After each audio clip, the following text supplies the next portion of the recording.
তো বিষয় হলো আমরা অনেকে মনে করি যে এই মার্কেটে ঝুঁকি আছে, সত্যি ঝুঁকি আছে। জীবনের সব থেকে বড় ঝুঁকি কি জানেন?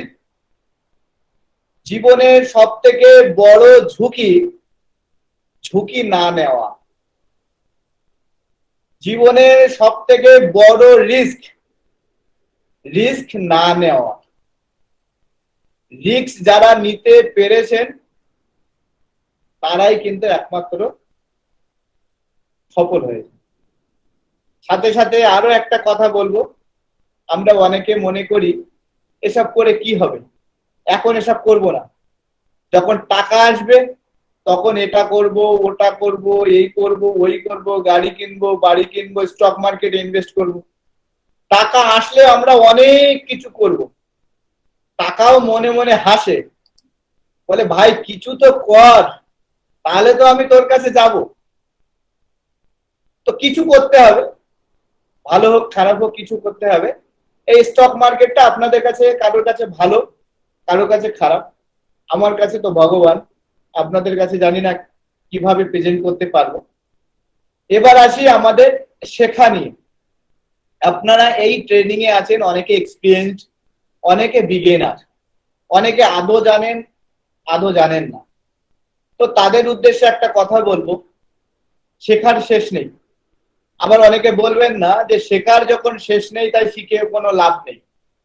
শেখার যখন শেষ নেই তাই শিখেও লাভ নেই, এই কথাটা ভুল।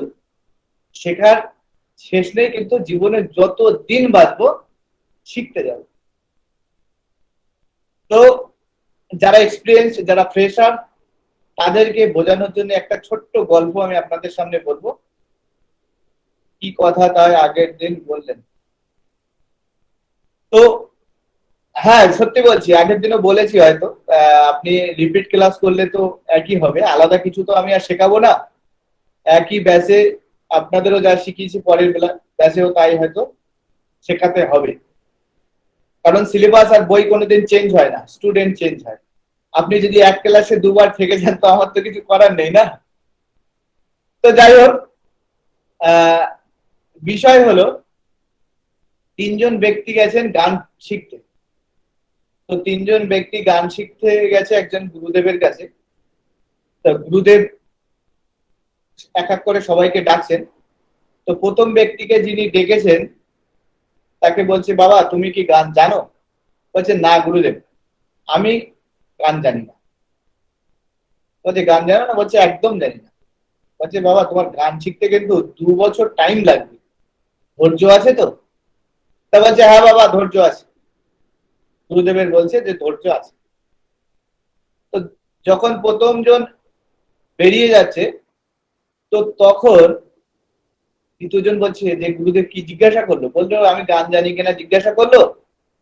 তো আমি বললাম যে গান জানি না। তো বললো গুরুদেব কতদিন বললো যে গান শিখতে লাগবে? তা বললো গান শিখতে আমার বলেছে 2 বছর লাগবে। তো মনে মনে ভাবছে ওর যদি 2 বছর লাগে, ও তো কম জানে, 2 বছর লাগে, তাহলে আমার মনে হয় একটুখানি আরো কম সময় লাগবে। বলছে, তুমি গান জানো?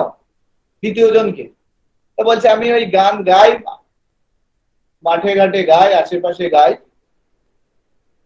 তো সেই জন্য আমি আপনার কাছে শিখেছি যাতে লোকে বলে যে ভালো গান গায়, আমি যেন আরো ভালো গান শিখতে পারি।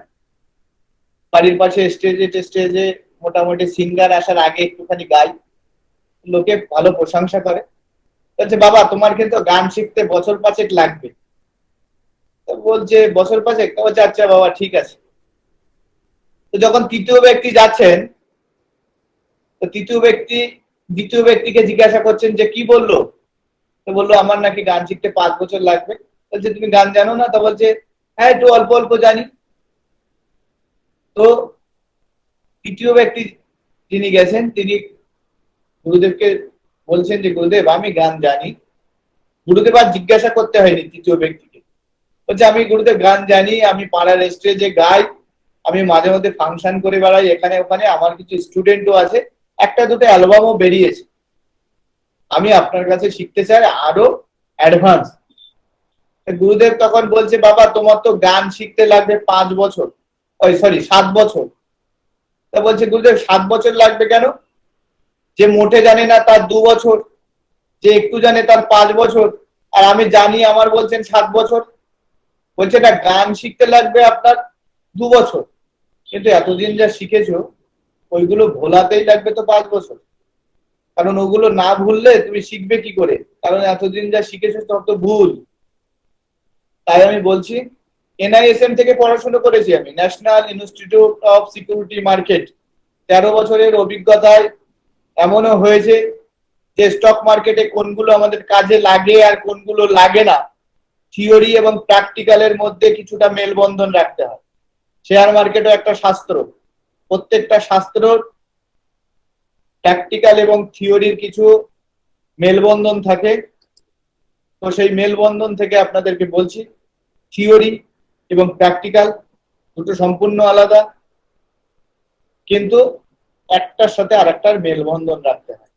অনেক বিষয় আছে যেগুলো আপনাকে শেখানো হয় কিন্তু কাজে লাগবে না, আবার অনেক বিষয় আছে যেগুলো আপনার কাজে লাগবে, সেগুলো শেখানো হয় না।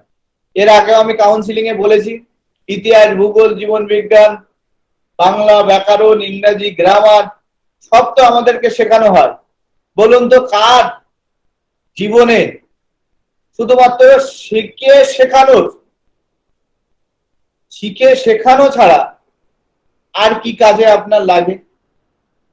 আপনার মেয়ের দুধ কিনতে যাবেন বাজারে, যদি বলেন আমি ইংরেজিতে অনার্স, দোকানদার আপনাকে দুধ দেবে না, পয়সা চাইবে। তো পয়সা ইনকাম করার জন্য কাকে কি শেখানো হয়েছে স্কুল লাইফে? শেখানো হয়নি। আমরা স্কুল লাইফে পয়সা ইনকাম করা শিখি। তো যাই হোক, আজকে আমরা শিখবো পয়সা ইনকাম করা। তার আগে কিছু বিষয় আপনাদেরকে মাথায় রাখতে হবে। আমি স্ক্রিন শেয়ার করছি, কিছু মূল্যবান কথা আপনাদের কাছে বলবো। যারা যারা উপস্থিত হয়েছেন, যারা যারা অনেকে হ্যান্ড রাইজ করেছেন, আপাতত আপনাদেরকে বলবো হ্যান্ড লো করুন, মানে হাতটা নিচে নামা। আপনাদের সাথে অবশ্যই কথা হবে। আগে আমার মাতব্বাড়িটা চলুক, আমি আগে মাতব্বাড়ি করে নিই, তারপর আপনারা মাতব্বাড়ি করবেন।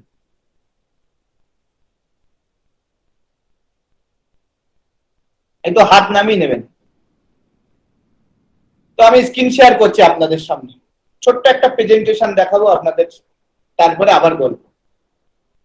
তো আমরা কি শিখছি? Fundamental of stock market. Fundamental কথার অর্থ হলো প্রাথমিক। তো আমরা স্টক মার্কেটের প্রাথমিক কিছু বিষয় আমরা শিখছি। আজ থেকে আমাদের ট্রেনিং শুরু। এবার 2 মাস ধরে আপনাদের এই ট্রেনিং দেওয়া হবে, তারপরে অ্যাডভান্স লেভেলে যারা নেবেন তারা অ্যাডভান্স লেভেলে ট্রেনিং নেবেন। তো এটা আমি দেখিয়েছি বিশ্বের মোট সম্পদ, অর্থাৎ পৃথিবীতে যত ওয়েলথ আছে, যত সম্পদ আছে, সেটা সাপোজ এটা, এর 50% সম্পদ আছে 1% মানুষের কাছে। অর্থাৎ পৃথিবীতে যত সম্পত্তি আছে তার অর্ধেক আছে 1% মানুষের কাছে, আর অর্ধেক আছে 99% মানুষের কাছে। 50% সম্পদ যে 1% মানুষের কাছে আছে তাদেরকে আমরা বলি ধনী। সো কল্ড ধনী নয়, অরিজিনালি ধনী। আর 50% সম্পত্তি বাকি যে 99% মানুষের কাছে আছে তাদেরকে আমরা বলছি গরিব। কত পার্সেন্ট গরিব? 99% গরিব। এবার আপনার এই গরিব মানুষের এডুকেশন এবং ধনীদের এডুকেশন, আপনি আপনার বাবাকে জিজ্ঞাসা করবেন যে বাবা, এই তো আমি পড়াশোনা শিখছি, স্কুলে যাব, প্রথমে মাধ্যমিক পাস করবো, উচ্চ মাধ্যমিক পাস করবো, বিএ পাস করবো, বাবা এসব পড়াশোনা শিখে আমি কি করব? পড়াশোনা শিখে আমি করব কি? আপনার বাবা কি বলবে? আপনার বাবা বলবে, আর একজন ধনী ব্যক্তির যদি তার বাবার কাছে জিজ্ঞাসা করে যে বাবা আমি এই পড়াশোনা শিখে কি করব, দুজনের উত্তরটা কিন্তু আলাদা আলাদা। একজন ধনী তার ছেলেকে কি উত্তর দিচ্ছে পড়াশোনা শিখে কি করব, এবং একজন গরিব তার ছেলেকে পড়াশোনা শিখে কি করবে, তার কি উত্তর দিচ্ছে, একটু বোঝানোর চেষ্টা করছি আপনাদের। তো গরিব মানুষ যিনি 99% এর মধ্যে বিলং করেন, তিনি বলবেন পড়াশোনা শিখছে একটা সরকারি চাকরির জন্য। উনি যদি MA BA পাস করে 10 বছর ধরে পড়াশুনো করে 1000 টাকা খরচা করে ফর্ম ফিল আপ করে রৌদ্রে বৃষ্টিতে ঝড়ে লাইন দিয়ে ফর্ম তুলে সরকারি চাকরির পরীক্ষা দিয়ে তুমি একটা সরকারি চাকরি পাবে, এটা হলো আমার বাবারা বলছে যারা 99% মানুষের মধ্যে বিলং করে। কিন্তু একজন ধনীর বাবা কি বলছে, ধনী বাবা তার ছেলেকে বলছে, বাবা পড়াশোনা শিখছো, নতুন কিছু করতে হবে, তো তোমাকে এমন কিছু করতে হবে যাতে তোমাকে চাকরি না খুঁজতে হয়, তুমি যাতে অন্যকে চাকরি দিতে পারো, তোমাকে নতুন কিছু অর্গানাইজেশন উদ্বোধন করতে হবে যেখানে তোমার নিচে আরো অনেক লোকে কাজ করবে। এই যে কথাগুলো বলছি, এই কথাগুলো আমার কথা না, আমার এত বড় জ্ঞান হয়নি যে কথাগুলো আমি তৈরি করব। এটা বলছে রবার্ট ডি কিওসাকি, তার একটা বইতে বলছে, বইটার নাম হলো rich dad and poor dad. Rich dad মানে ধনী বাবা, আর পুয়ার ড্যাড মানে গরিব বাবা। তার বইতে ভালো করে এক্সপ্লেন করেছেন তিনি যে তার বাবা গরিব আর তার বন্ধুর বাবা ধনী। তো বন্ধুর বাবাকেও বাবা বলে সম্বোধন করেছেন, নিজের বাবাকেও বাবা বলে সম্বোধন করেছেন। তো দুজনের পার্থক্য বুঝিয়েছেন, আমিও তাই বোঝানোর চেষ্টা করছি আপনাদের কাছে। তো দেখুন, এই যে সরকারি চাকরি আর স্টার্ট আপ, এক একজন এক এক রকমের কথা বলছে। আমরাও সরকারি চাকরির জন্য মোটামুটি বয়স টয়স সব পার করে ফেলি। আমরা যে এডুকেশনটা স্কুল থেকে পাই, সেই স্কুল এডুকেশনের কত পার্সেন্ট আমাদের রিয়েল লাইফে কাজে লাগে বললাম? 10%। 10% আমাদের রিয়েল লাইফে কাজে লাগে স্কুল এডুকেশন। আর 90% এডুকেশন আমরা কাদের থেকে নিই? আমাদের মামা, কাকা, মাসি, দাদা, কাকিমা, জেঠিমা, ঠাম্মা, দিদা, এদের থেকে আমরা এক্সপিরিয়েন্স নিই, এডুকেশন নিই যে কিভাবে জীবন জীবিকা নির্বাহ করব। তো আপনার কাকা, মামা, দাদা, জ্যাঠা, আমার কাকা, মামা, দাদা, জ্যাঠা কি করে? হয় কারোর একটা চায়ের দোকান, নইলে মুদিখানার দোকান, নইলে একজন কেউ চাকরি করে। তা আপনি যদি চায়ের দোকানে কাকার কাছ থেকে, মানে চা কাকুর থেকে, আইডিয়া থেকে আপনি কি করতে পারবেন? একজন চাওয়ালা, সে পড়াশোনা শিখে হয়তো চার দোকান দিয়েছে, তার কাছে যদি গিয়ে বলেন যে কাকা আমি কি করব, আমি ইনকাম করব কি করে, কাকা বলবে ভাই একটা চায়ের দোকান খোলো। এই এলাকায় খুলো না, দূরের এলাকায় খোলো, কারণ এই এলাকায় খুললে কি হবে, কাকার বিজনেস নষ্ট হবে। তো কাকা হয়তো আপনাকে চা বিক্রির আইডিয়া দিতে পারে। আর কাকার কাছে যদি বড়লোক হওয়ার আর কোনো আইডিয়া থাকতো, তাহলে কাকা কি নিজে চা বিক্রি করতো? ও চা কাকুর থেকে পাওয়া আইডিয়া থেকে আপনি চার দোকান খুলতে পারেন।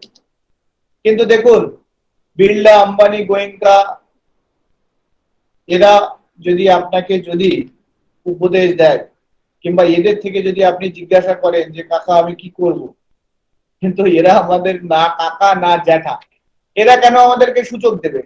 এরা আমাদেরকে সুযোগ দেবে না। কিন্তু এখন ইন্টারনেটের যুগে এদের থেকেও কিন্তু অনেক কিছু শেখার সুযোগ পাওয়া যায়।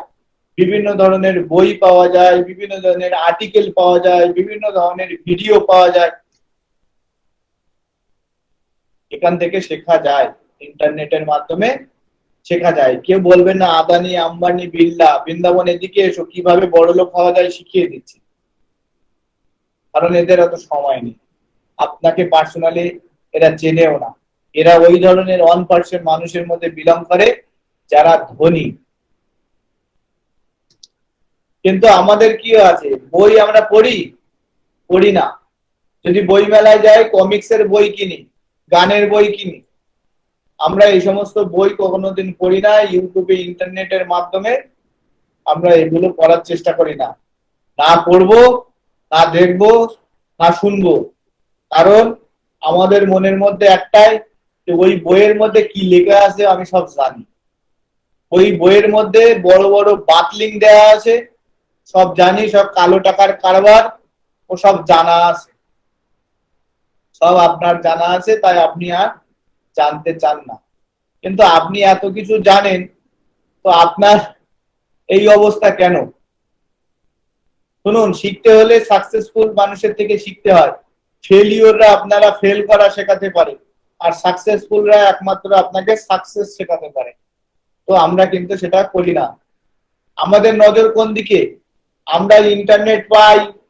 আগে আমরা মাসে 1 জিবি ইন্টারনেট ভরতাম 300 টাকায়, কিন্তু এখন দেখা যাচ্ছে 300 টাকায় ডেলি 1.5 জিবি করে ইন্টারনেট পাচ্ছি। কিন্তু আমাদের ইন্টারেস্ট এসবের মধ্যে নেই। আমাদের ইন্টারেস্ট কোথায় আছে? ফেসবুকে আছে, ইনস্টাগ্রামে আছে, টুইটারে আছে। এই ধরনের এন্টারটেনমেন্ট, ইউটিউব, এই ধরনের এন্টারটেনমেন্টে আমাদের প্রচন্ড ইন্টারেস্ট আছে, এবং আমাদের ফ্রিতে পাওয়ার ডেটা গুলো আমরা এখানেই শেষ করি।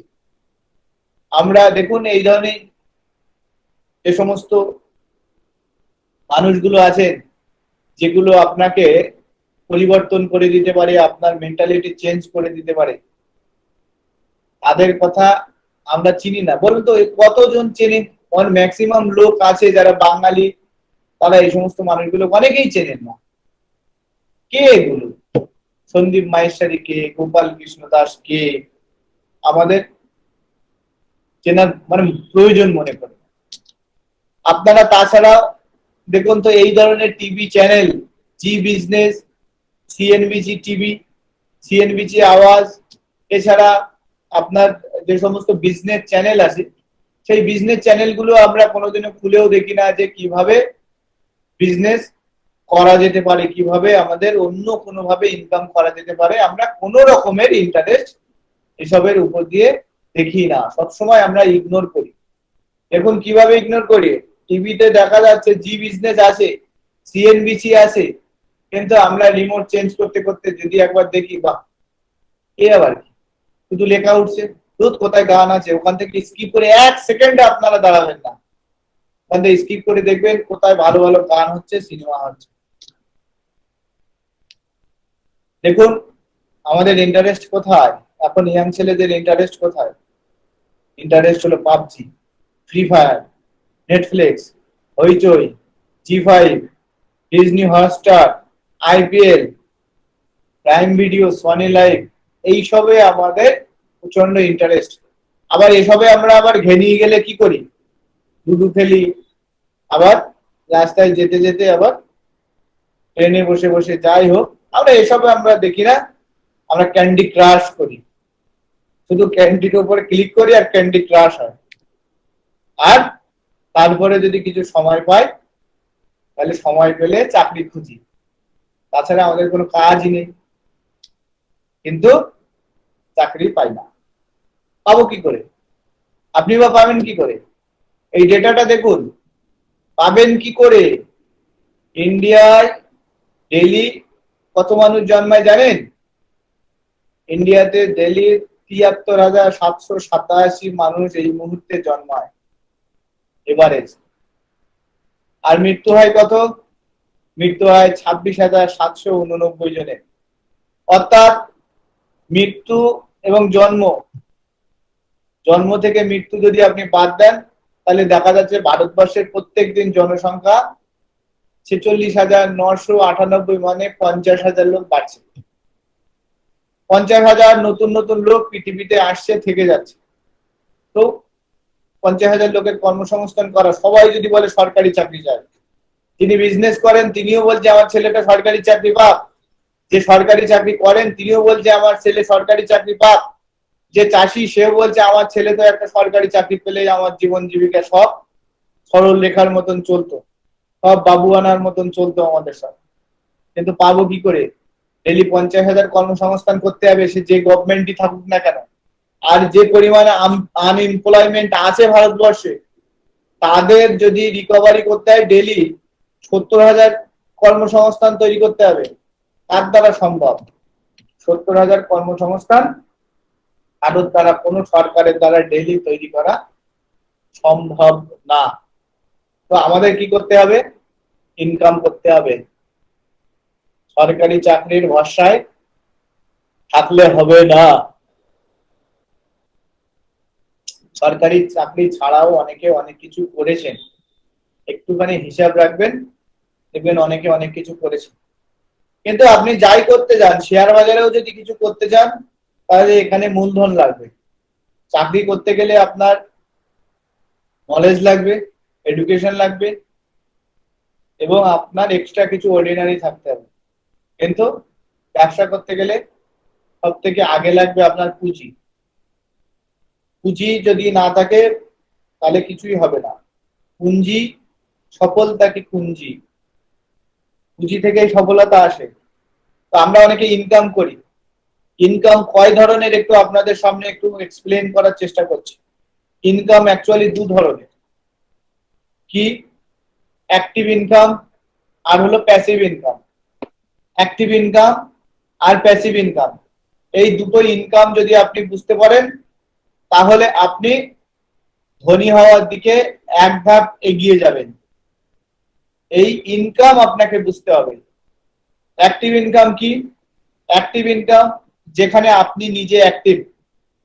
অ্যাক্টিভ ইনকাম মানে আপনি নিজে অ্যাক্টিভ।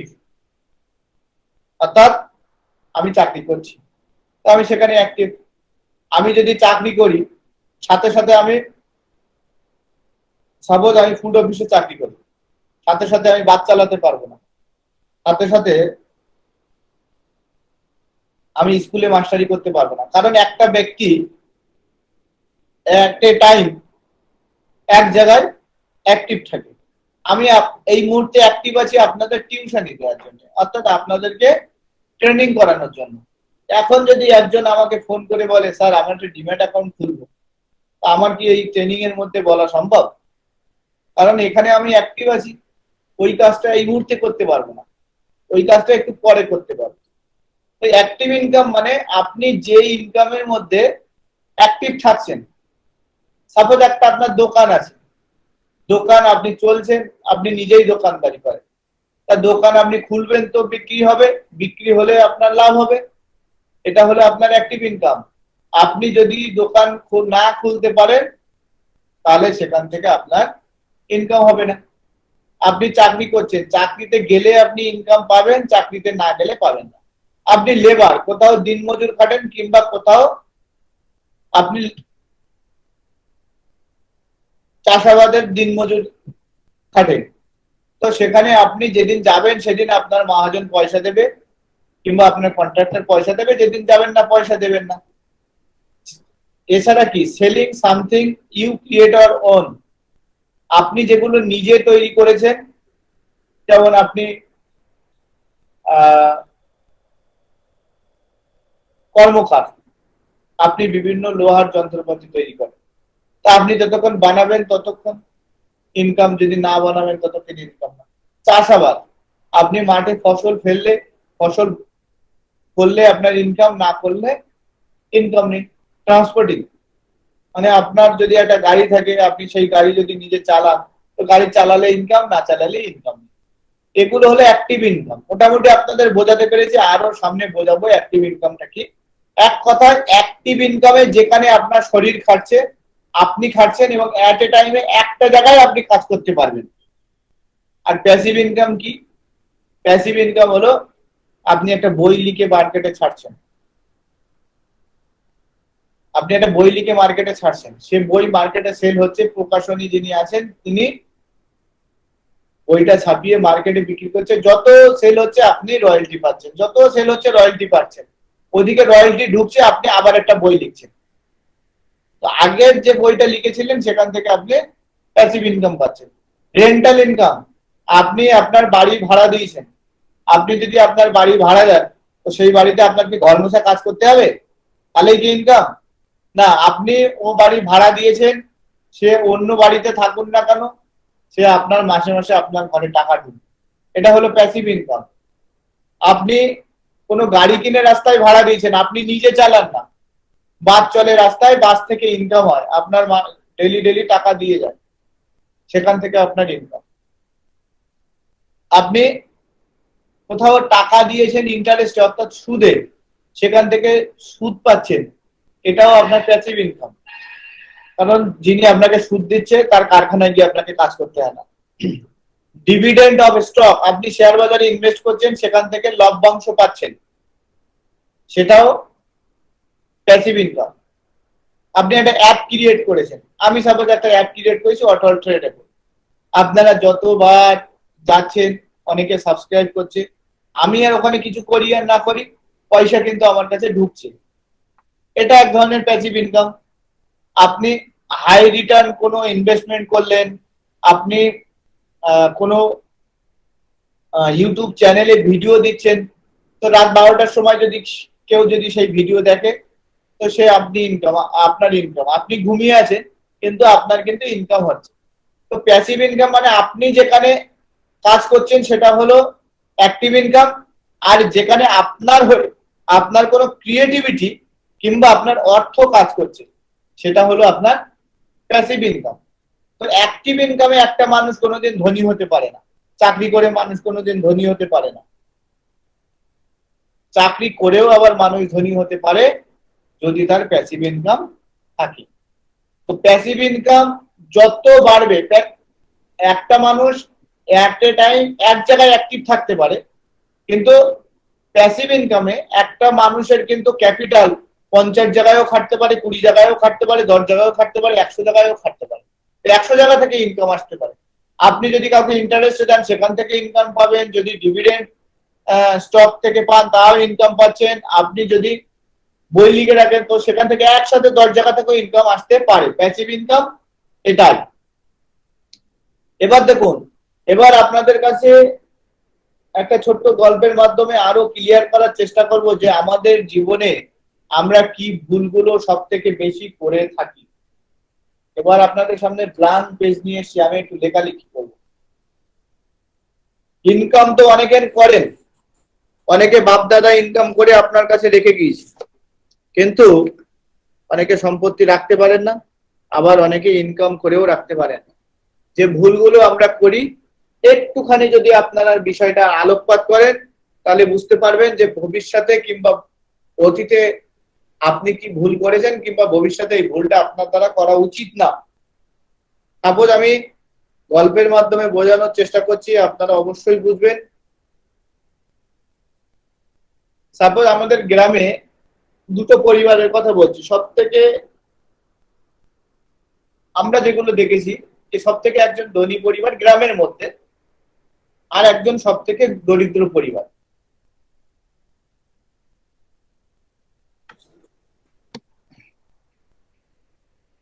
দুটো পরিবারের কথা বললে আপনারা অবশ্যই বুঝতে পারবেন যে আমি কি বলতে চাইছি আপনাদের সামনে। একজন আছেন গঙ্গাধর সরকার, আর একজন আছেন গৌরপদ রায়।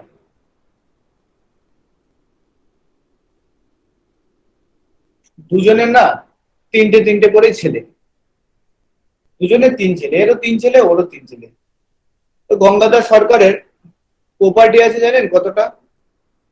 27 বিঘে জমি আছে, 27 বিঘা জমি আছে। এই 27 বিঘে জমির যদি এই মুহূর্তে আপনি যদি ভ্যালুয়েশন করেন তা প্রায় 7 কোটি টাকা ভ্যালু আছে। এই 27 বিঘে জমির টোটাল ভ্যালু আছে প্রায় 7 crore। আর গৌরপদ রায়ের 2 কাঠা জমি আছে, আর ছোট্ট একটা মাটির বাড়ি আছে। টোটাল ভ্যালুয়েশন যদি আপনি যদি করেন তা ওই 2 লাখ টাকার মতন প্রপার্টি আছে। কিন্তু দেখা গেল এই বিয়ের সময় গঙ্গাধর বাবু 3 ছেলের বউগুলো অতটা সুন্দরী হয়নি, একটু গায়ের রং চাপা, অতটা সুন্দরী নয়। কিন্তু দেখা গেল ওই গৌরপদর মেজ ছেলের বউটা খুব সুন্দর। কেন জানেন? আপনারা অনেকে গেস করবেন। ব্যাস, উত্তর দিতে হবে না। সুন্দরী হওয়ার কারণ হলো ওই গৌরপদর মেজ ছেলেটা একটা সরকারি চাকরি পেয়েছে। কিসের চাকরি? সরকারি চাকরি, আর্মির চাকরি। আর্মির চাকরি পেয়েছে। তো মানুষের মধ্যে কেমন আছে দেখুন, সরকারি চাকরি যদি কেউ পায়, তো গ্রামের দিকে, শহরের দিকে কতটা আমি জানি না, আমি শহরে থেকেছি, অনেকে বলেন সরকারি চাকরি সামান্য চাকরি, কিন্তু আমি গ্রামের দিকে দেখেছি সরকারি চাকরি পাওয়া মানে একটা বিশাল ব্যাপার। সরকারি চাকরি পাওয়া মানে বিশাল ব্যাপার। স্বর্গ হাতে পাওয়া, জীবন জীবিকা একেবারে সরল রেখার মতন চলবে, কোনো রকমের অভাব হবে না। তাই মেয়ের বাবারা সবসময় সরকারি চাকরি ওয়ালা ছেলে খোঁজে।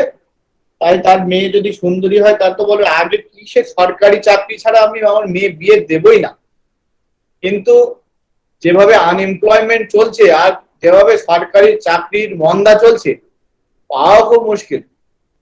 কিন্তু দেখা গেল নিমার ভাগ্যে একটা ভালো সুন্দরী মেয়ে জুটেছে। কেন? সে একটা সরকারি চাকরি পায়। আমি আপনার কাছে একটুখানি আইডিয়া দেওয়ার চেষ্টা করছি। এই 7 কোটি টাকা এখান থেকে 17 বছর পরে ভ্যালুয়েশন প্রায় 21 কোটি টাকা দাঁড়াবে, যেভাবে মুদ্রাস্ফীতি বাড়ছে। কারণ 17, 18, 20 বছর পরে এটা 21 কোটি টাকা দাঁড়াবে। এই মুহূর্তে যদি গঙ্গাধরের 3 ছেলেকে এই প্রপার্টি ভাগ করে দেওয়া হয়, তাই এক একজন পাবেন প্রায় 2 কোটি প্লাস। এক একজন পাবেন 2 কোটি প্লাস। কিন্তু 20 বছর পরে গিয়ে এক একজনের ভ্যালুয়েশন যদি বেঁচে না খায়, তাহলে 7 কোটি টাকা করে এক একজন পাবে। তাদের জমির ভ্যালুয়েশন হবে 7 কোটি টাকা। কিন্তু যেহেতু সরকারি চাকরি করে না, তাই মেয়ের বাবারা তাদের সুন্দরী মেয়ে বিয়ে দেয়নি। প্রপার্টি দেখিনি, আমি সরকারি চাকরি দেখেছিলাম। তাই ওই নিমাই মানে গৌরপদর ছেলেটা একটা সুন্দরী মেয়ে পেয়েছে। একদম ভালো করে বোঝার চেষ্টা করবেন, শেখার বিষয় আছে এর মধ্যে। আমি এই যে নিমাই 20 বছর পরে কি ইনকাম করবে, আমি একবার শুধু আপনার কাছে হিসেব করব। আর্মি চাকরিতে মোটামুটি 17, 18 বছরে এখন রিটায়ারমেন্ট হয়ে যায়। এখন চাকরিতে মাইনে পায় প্রায় 40,000। তাহলে বছরে কত পাচ্ছে? বছরে পাচ্ছে 4,80,000।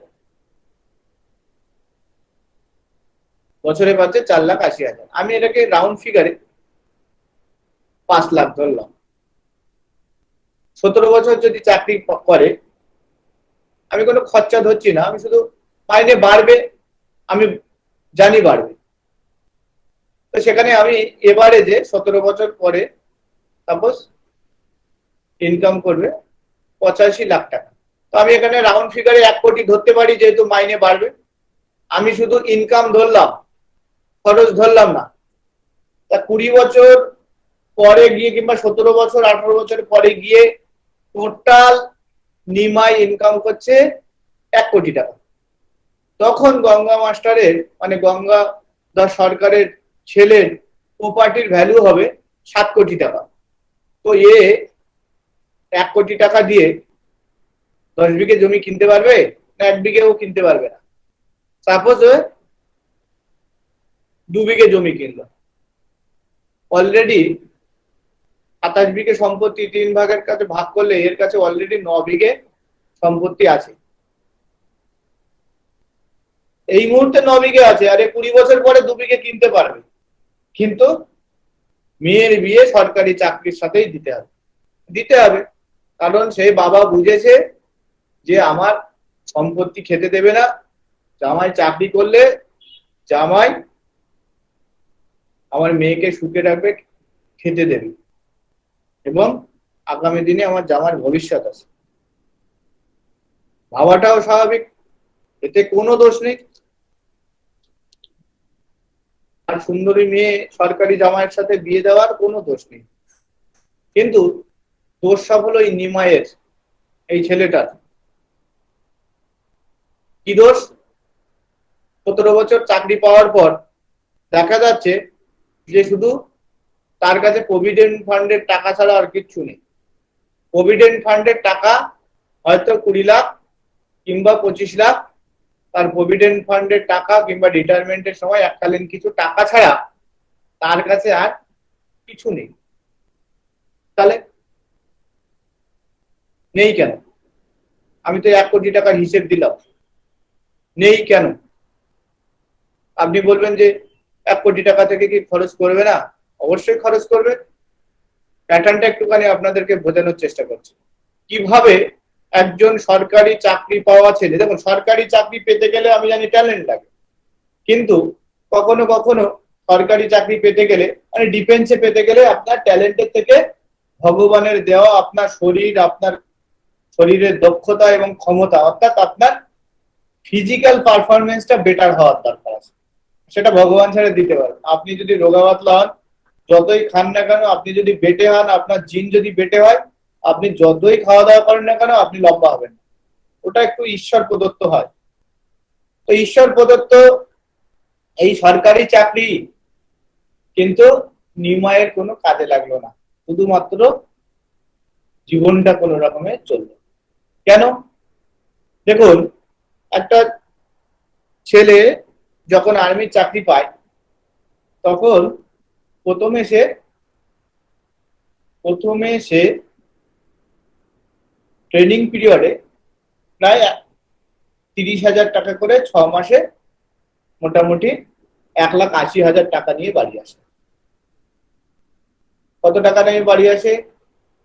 30,000 ইন্টু 6 মান্থের ট্রেনিং। বাড়ি যখন আসছে ট্রেনিং করে, সে বাড়িতেও ঢুকলো আর অ্যাকাউন্টেও দেখলো যে 1,80,000 টাকা গভর্নমেন্ট থেকে তাকে দেওয়া হয়েছে এই 6 মাসের ট্রেনিং পিরিয়ডে, ফেলোশিপ বলো, ইন্টার্নশিপ বলো, কিংবা আপনার ইনসেন্টিভ বলো, যাই বলুন না। 1,80,000 টাকা নিয়ে যখন ঘরে ফিরছে তখন ভাবছে আমি তো বাড়ি যাব, বাড়ি গিয়ে কি কি করবো, আমার অ্যাকাউন্টে আছে কত? 1,80,000 টাকা। বাড়ি গিয়ে একটা বাইক কিনবো। কেন? আমি যখন গরিব ছিলাম, আমরা যখন গরিব ছিলাম তখন অমুক অমুক বাইক চড়ে বেড়াতাম, আমার একটা গিয়ে বাইক কিনতে হবে, আমি এখন চাকরি পেয়ে গেছি, আমি এখন একটা বাইক কিনবো। তো বাইক কিনলো, এসে দেখলো যে ডিফেন্সে চাকরি করছে, আমি ডিফেন্সে চাকরি করছি, আমার কি এক যেন সেন বাইক হলে হবে? মিনিমাম তো একটা অ্যাপাসি তো লাগবেই, আর যদি ম্যাক্সিমাম চলে যায় তাহলে তো বুলেট গাড়ি একটা কিনতেই হবে, রয়্যাল এনফিল্ড। দেখা গেল 1,35,000 টাকা থেকে 1,40,000-41,000 টাকা, কারণ আমার অফিসের সামনেই বাইকের গ্যারেজ, 1,40,000 টাকা একটা অ্যাপাসি গাড়ির দাম। তো 1,40,000 টাকা যদি 1,80,000 টাকা থেকে যদি খরচ করে, তাহলে আর কিছু থাকবে? বলছে না, আমি ইএমআই তে কিনবো, 60,000 টাকা ডাউন পেমেন্ট আর বাকি 80,000 টাকা ইএমআই। তো 60,000 টাকা দিয়ে গাড়ি কেনা হয়ে গেল। সব ছিল, চাকরি পেয়েছে, এখন একটা গাড়ি না হলে মর্যাদা থাকে? তারপরে হচ্ছে একটা দামি মোবাইল, কিপ্যাড মোবাইল নিয়ে অনেকদিন চালিয়েছি, বাবা ছিল না, আমার একটা দামি মোবাইল এটা কিনতেই হবে। তো দামি মোবাইল মোটামুটি অনেক দাম দিয়েও কেনা যায়। আমার আইফোনটার দাম হলো 94,000 টাকা। তা ধরো আইফোন কেনার দরকার নেই, ওটা ভালো মোটামুটি চাকরি পেয়েছে সম্মান রাখতে, স্যামসাং কিংবা ওয়ান প্লাস এই ধরনের কোনো একটা মোবাইল, সাপোজ তার পিছনে খরচ হয়ে গেছে 30,000 টাকা।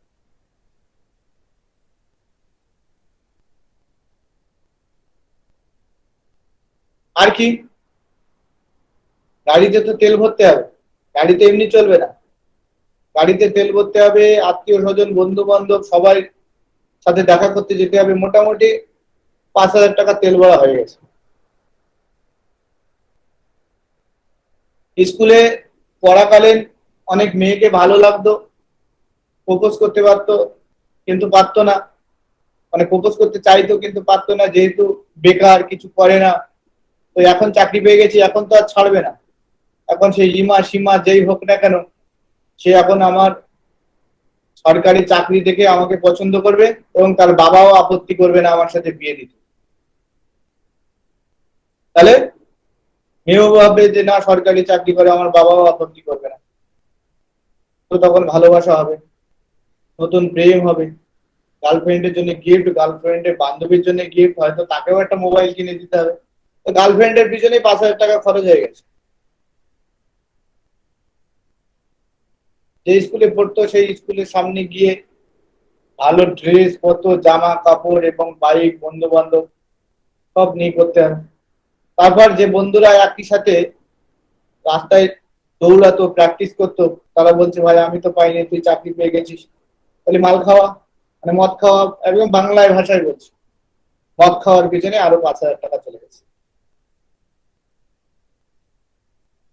আর কি, বন্ধু বান্ধব আত্মীয় স্বজন তো বাদ, এবার নিজের পরিবার, এক একজনের এক এক রকমের চাহিদা। কেউ বলছে আমার দাদা চাকরি পেয়েছে, কেউ বলছে আমার ভাই চাকরি পেয়েছে, কেউ বলছে আমার ছেলে চাকরি পেয়েছে, কেউ বলছে আমার নাতনি চাকরি পেয়েছে, কেউ বলছে আমার মাসির ছেলে চাকরি পেয়েছে, কেউ বলছে, মানে কত লোকের কত রকমের ডিমান্ড, সমস্ত কিছু ডিমান্ড পূরণ করতে গিয়ে দেখা গেল আরো 5,000 টাকা। 5,000 টাকায় হয় না, তো মোটামুটি আরো 5,000 টাকা খরচ। তারপর পুজোর চাঁদা, মানসিক ছিল এখানে ওখানে, যে মানত ছিল আমি চাকরি পেলে দুর্গা ঠাকুর কিনে দেবো, মন্দিরে ছাদ দিয়ে দেবো। চাকরি পেয়েছে তারা তো ধরবেই, সেখানে ধরো আরো কিছু এক্সপেন্সেস 5,000 টাকা ধরলাম। এবার বলছে বাবা দেখো আর ওই মাটির বাড়িতে থাকা যাবে না, এবার বাড়ি করতে হবে, অমুকের একতলা অমুকের দোতলা তুমি বাড়িয়ে বানিয়ে শুরু করে দাও, আর কোনো চিন্তা নেই, আমি চাকরি পেয়ে গেছি। মোটামুটি 50,000 টাকা মোটামুটি ওই বিল্ডার্সের দোকানে দিয়ে তুমি মালপত্র নিয়ে এসো, আর মাসে মাসে আমি চাকরি পাবো, ওই চাকরির টাকা মাইনে পাবো, আর ওই বিল্ডার্সের দোকানে শোধ করে দিয়ে যাও। তুমি 50,000 টাকা গিয়ে আপাতত বিল্ডার্সের দোকানে দিয়ে এসো, আর বাড়ির কাজকর্ম শুরু করো। তো এখানে কত গেল, 60,000, এখানে 30,000, 90,000, 1,00,000, 1,10,000, 1,55,000, সরি 1,10,000, 1,15,000, আর 50, মোটামুটি এতে তাতে নানান তাল খরচ করে দেখা গেল 1,80,000 টাকা পেয়েছিল, 2 লাখ টাকা খরচা করে দিয়ে চলে গেছে, আরো 20,000 টাকা মাইনাস। আর মাসে মাসে মাইনে পায়, আর বিল্ডার্সের দোকানে দেয়। বিল্ডার্সের দোকানে দেওয়ার পরে যদি কিছু থাকে তাহলে কি করে, যে কোনো শখ পূরণ করে, তারপর বিয়ে করে, বাচ্চা হয়, বাচ্চার খরচ হয়, নানান তাল খরচ। তারপরে যখন বাইক কিনে রেখে যাবে বাড়িতে, তখন বাবা ভাববে যে ছেলে চাকরি করছে, বলছে বাবা চালাও না, কোনো ব্যাপার নেই। বাবাকে সন্তুষ্ট করার জন্য, বাবাকে খুব ভালোবাসে, অনেক অভাব দেখেছে। বাবা দেখা গেল অ্যাক্সিডেন্ট করে ফেলেছে গাড়ি নিয়ে, তার পিছনে খরচ। 2 দিন পরে 30,000 টাকার মোবাইল হাত থেকে পড়ে ডিসপ্লে নষ্ট হয়ে গেছে, 7,000 টাকার ডিসপ্লে। এইসব নানান কাল করে সারা জীবন কেটে যায়, দেখা গেল আর মোটামুটি অভাব কাটে না। কি এরকম হয় কিনা, বাস্তব কথা বললাম, যদি কারোর আপত্তি থাকে মিটিং এর শেষে বলবে। এই যে অঙ্কগুলো দেখাচ্ছি, আপনি তো ইনকাম আগে শিখলেন, ইনকাম, ইনকাম তো সবাই করতে পারবে, ইনকাম করাটাও সহজ, কিন্তু খরচা, এক্সপেন্সেস, এক্সপেন্সেস 2 ধরনের হয়, ভালো করে বুঝুন। খরচা 2 ধরনের হয়, এই ধরনের খরচাকে বলা হয় লাইবিলিটিস,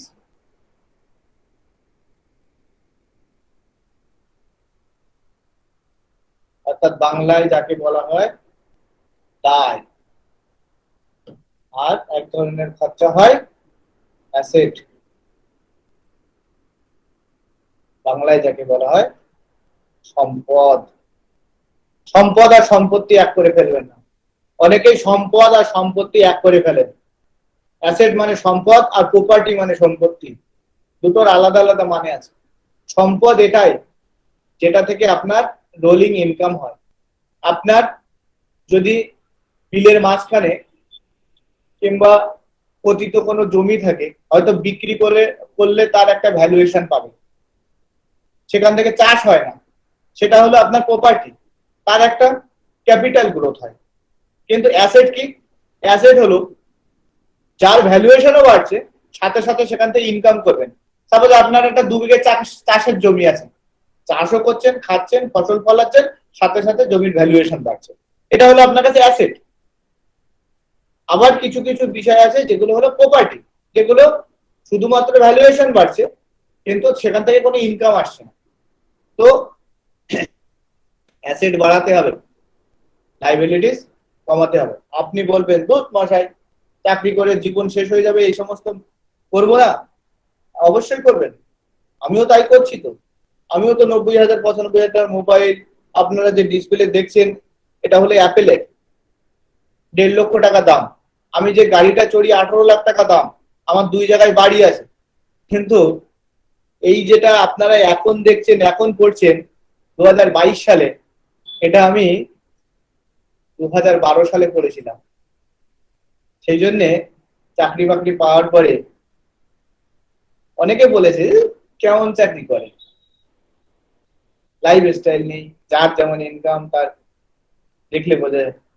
কিন্তু আজকে কিন্তু এই অ্যাসেট গুলো আমার জন্য ভাগছে, আর এর জন্য লাইবিলিটিস ভাগছে।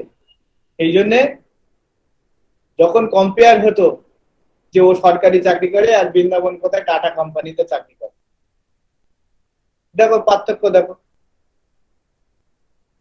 আজকে আমি যখন স্করপিও নিয়ে বাড়ি থেকে বেরোই, আগে যখন পাইলট কার থাকতো, একটা বোলেরো গাড়ি এক্সট্রা বেরোতো, সামনে থানার গাড়ি বেরোতো, তখন লোকে বলতো যে না, সেই সময় এক জামা বারবার গায়ে দেয়া আর বাইক নিয়ে এদিকে ওদিকে ঘোরার, এইটাই হলো পরিণতি।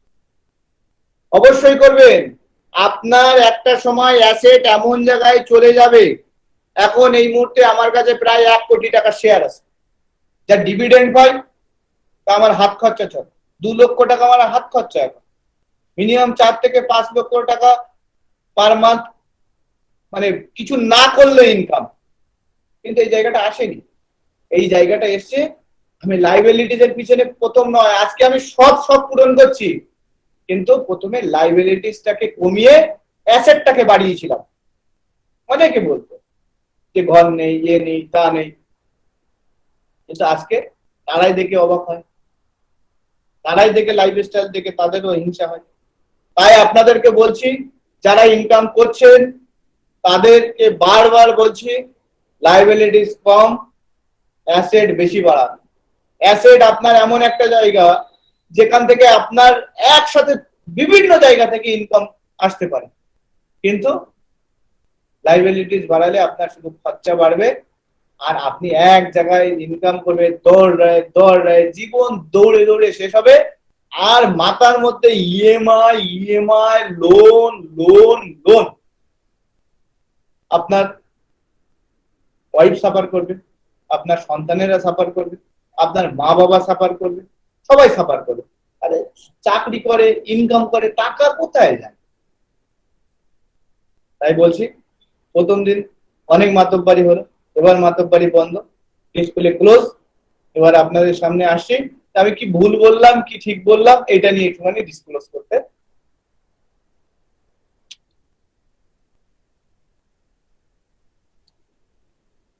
বলুন দিবাকর, সবাই স্পিকারটা একটু অফ করে অন করে দিলে ভালো হতো।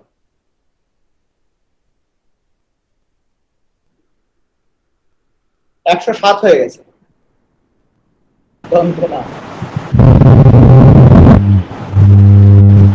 অনেকে বলছে শিখছিলাম শেয়ার বাজার, কিন্তু শেখাচ্ছি, কাল থেকে শেয়ার বাজার শিখবে। হ্যালো। হ্যাঁ বলুন। শুনতে পাচ্ছেন? তো স্যার বলছি, ভালো বইয়ের নাম বললে ভালো হয়। বলুন আমি বলুন, আমি এক এক করে হিতাংশু আমার নাম বলছি। বলবো, এক এক করে হাত তুলবো। আমি হিতাংশু। হ্যাঁ হিতাংশুদা বলুন। হিতাংশুদা হলো আমাদের প্রফেসর, ছোটবেলা থেকে মোটামুটি আমাকে চেনে। হিতাংশুদা বলুন। তাহলে সবাই একটু মাইকটা অফ করলে ভালো হয় আর কি। একদম দুটো দেখো সবার মাইক মোটামুটি। অসীম রেজা স্পিকার অফ করুন। হিতাংশুদা ভুল কিছু বললাম? আরে সবকিছু নিয়ে আমি একদম পুরো কমফোর্ট। আমি আলোচনা করছি, তোমার কোথায় ভুল হলে সেটা বলবো, ঠিক হলে সেটা বলবো, একদম ঠিক আছে।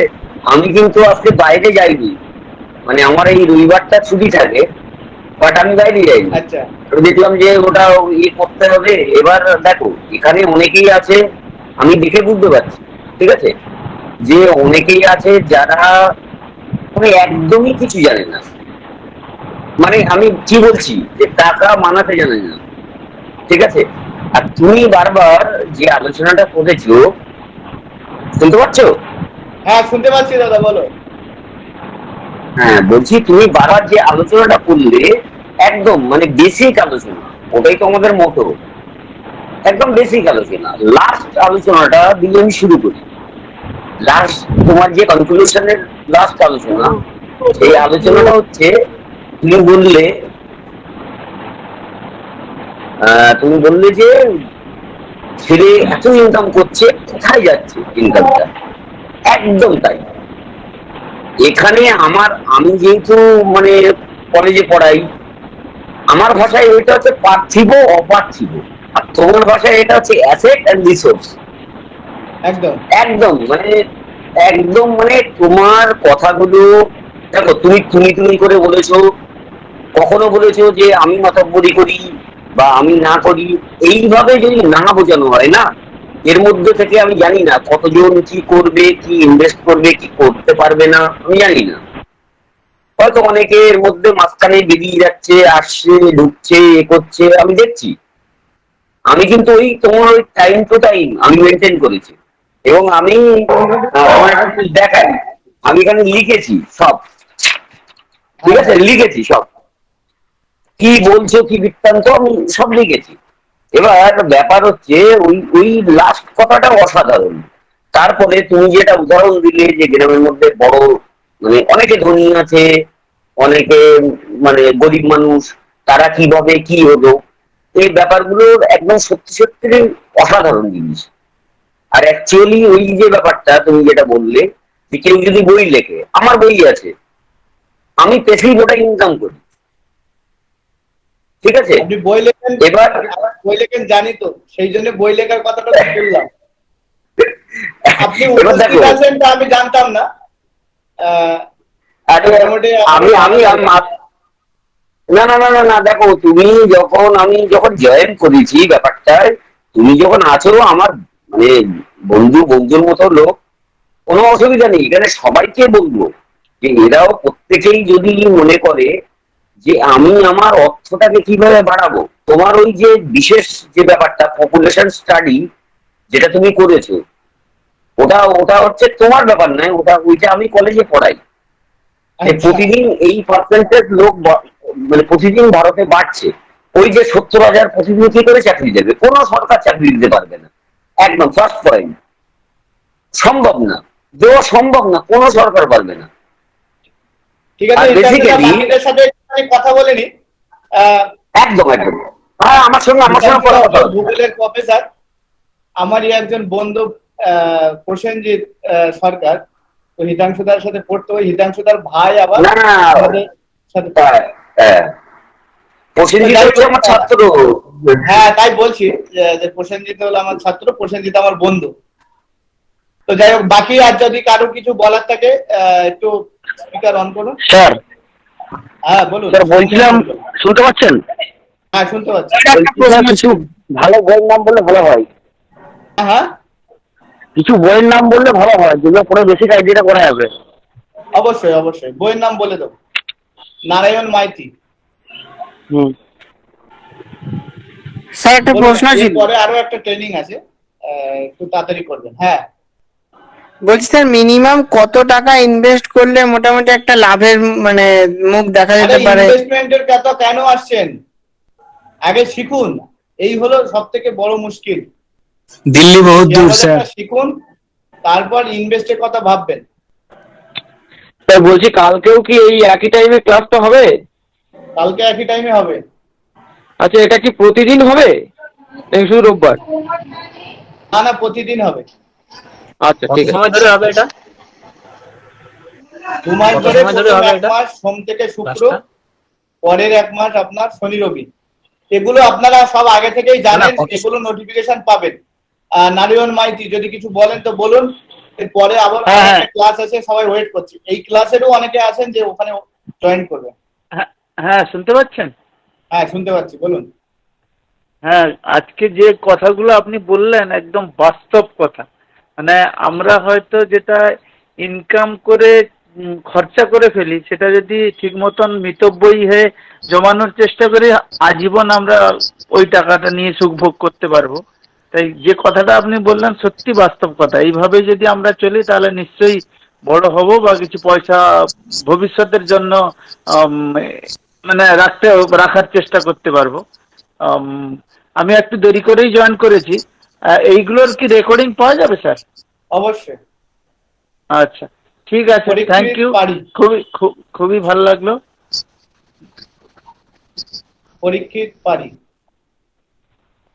হ্যাঁ, আমি পুরো ক্লাসটা শুনেছি, প্রথম থেকেই শুনেছি। অ্যাকচুয়ালি এখানে অনেক কিছু শেখার আছে। এখন কিছু কমেন্টস করব না, পুরোটা ক্লাসটা করব, করে আপনার সাথে আমার মন্তব্য শেয়ার করব। ওকে ওকে। সাথী মাইতি দাস। স্যার বলছিলাম যে এই যে ক্লাসের যে রেকর্ডিংটা একটু মানে প্রতিদিনের রেকর্ডিংটা দেওয়া দিয়ে থাকতো আমাদের হোয়াটসঅ্যাপে, কোনদিন হয়তো সময় হলো না টাইমে। হোয়াটসঅ্যাপে নয়, আপনাদের অ্যাপস যেটা ইনস্টল করেছেন oral trade report, oral trade report এর অ্যাপসে আপনারা পেয়ে যাবেন। ওটা ক্লাস রিপোর্টটা স্যার দিয়ে দেবেন, সব দিন তো হচ্ছে সময় পাবো না হয়তো, সেই জন্য স্যার বলা।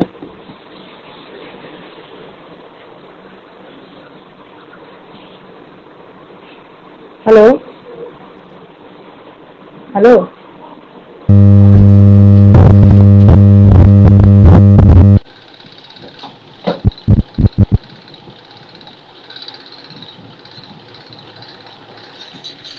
পরে পরে আবার ক্লাস নেবো আমাদের সবাই ক্লাস করছে। তো আজকের দিনটা মোটামুটি এখানে শেষ করলাম। কালকে আপনারা জয়েন করবেন, কালকে আমরা ক্লাস মিটিং